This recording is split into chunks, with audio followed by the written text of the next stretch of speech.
Hello and welcome to Basics for Gamers presents Part 1 of the Basics of Death in Pathfinder 2nd Edition. In this video, we'll be covering the basic process for determining when a character dies, and in Part 2 of the series, we'll expand on that by addressing a few special situations. As is pretty common with role-playing games, Pathfinder uses hit points to measure the health of a creature. When most creatures are reduced to 0 hit points, they die, or they're destroyed in the case of undead and constructs. The exceptions to this are players, their companions, and any other creatures that the GM believes are significant enough to exclude from instant death. This can also include monsters with special abilities that could bring them back into a fight after being reduced to 0 hit points, like a troll's regeneration. When a player is reduced to 0 hit points, they're knocked out and fall unconscious. And 0 is as low as hit points go. There's no such thing as negative hit points in Pathfinder 2nd Edition. The basic process works like this. First, you're reduced to 0 hit points, you are knocked out and fall unconscious. Second, your initiative score is moved to immediately before the current turn. Third, you gain the dying condition with a value equal to 1 plus the value of your wounded condition. If you are reduced to 0 hit points as a result of a critical hit, or because you critically failed a saving throw, then you increase your dying condition by 1 more. Fourth, if this makes your dying condition dying 4 or higher, you instantly die.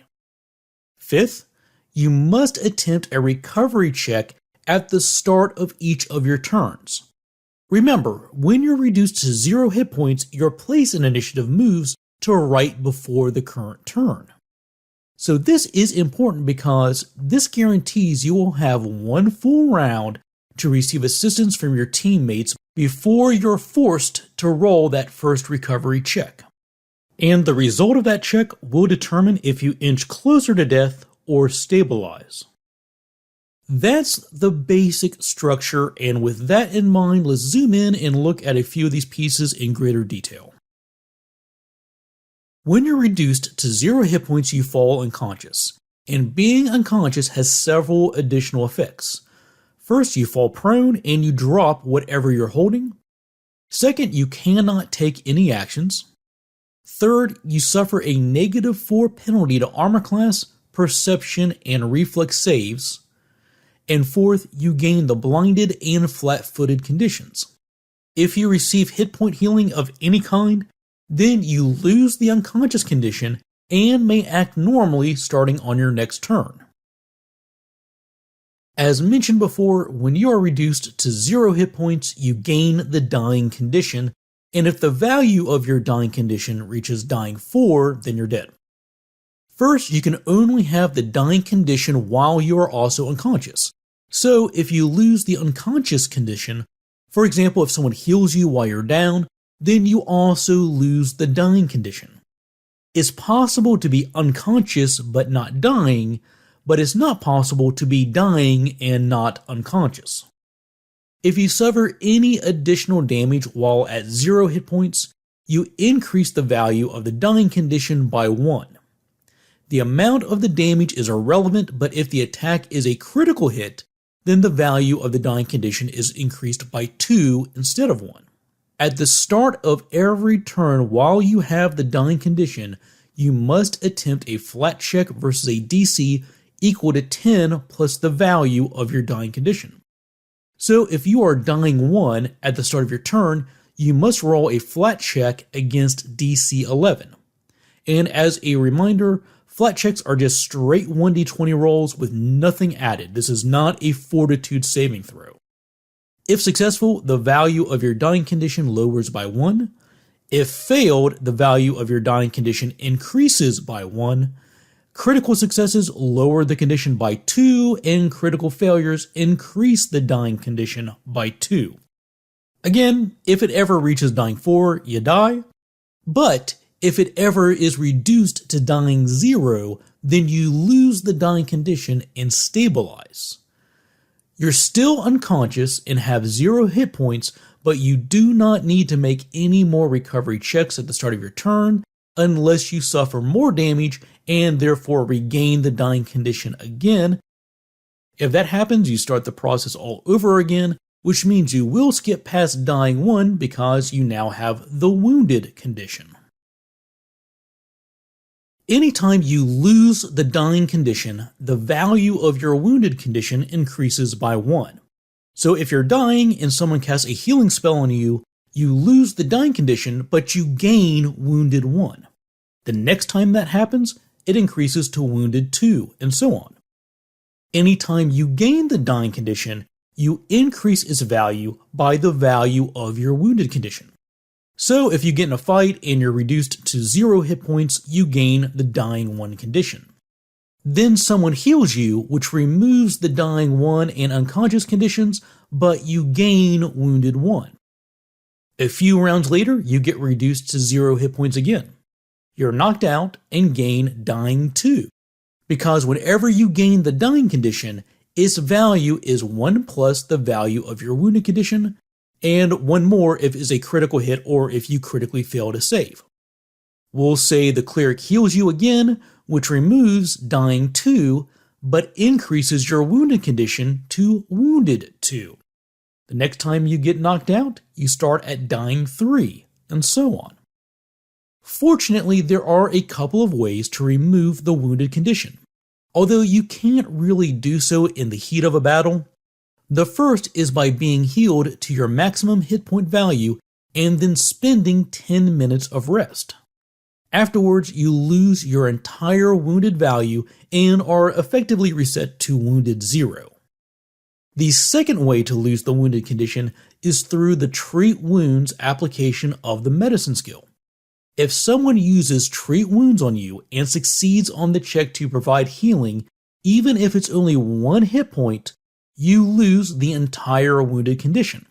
Now note, per the errata, the battle medicine feat that allows you to use treat wounds during combat does not remove the wounded condition.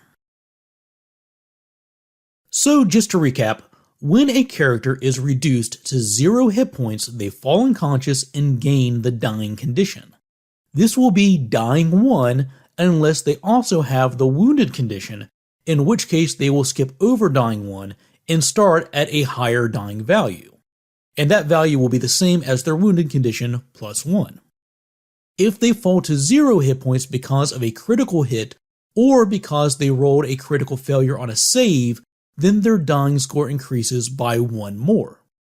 If they ever reach dying 4, they die. Assuming they're not dead yet, their place in initiative is moved to directly before the current turn. In other words, all of their allies will get to take a turn before the dying character is forced to roll their first recovery check.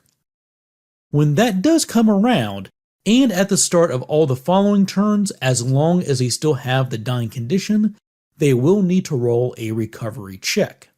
This is a flat check with a DC equal to 10 plus their dying value. So at dying 1, they will need to roll an 11 or higher to succeed. On a success, their dying condition lowers by 1. On a critical success, it lowers by 2.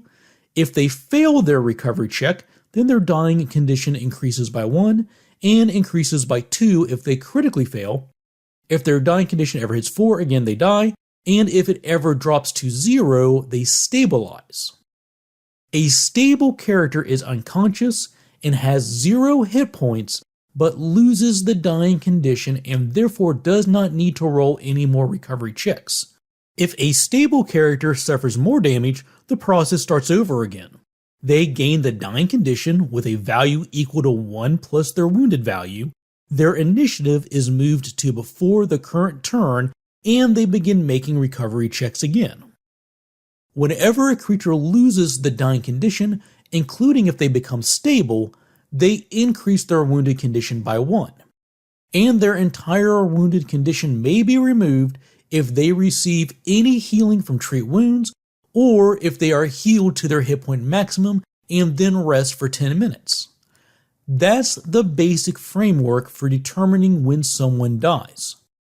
In part 2, we're going to expand on this by covering topics such as heroic recovery, suffering massive damage, instant death effects, non-lethal damage, the Die Hard feat, the doomed condition, and more. Before we close, I'd like to take a moment to thank all of our patrons.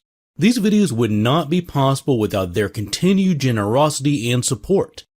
Members of the Basics for Gamers Patreon community receive special benefits, like getting to vote on the topics that we cover in the future, and also they get to see these videos 1 week and ad-free before everybody else. Visit the link shown on the left of the screen and in the description if you'd like to know more about becoming a patron. If you would like to support this channel and help it grow, the easiest way to do that is by subscribing and clicking the bell icon so you get notified when new videos release. And we can always be reached through our Twitter and Facebook pages too. Thanks for watching, take care, and we will see you soon with more Basics of Pathfinder.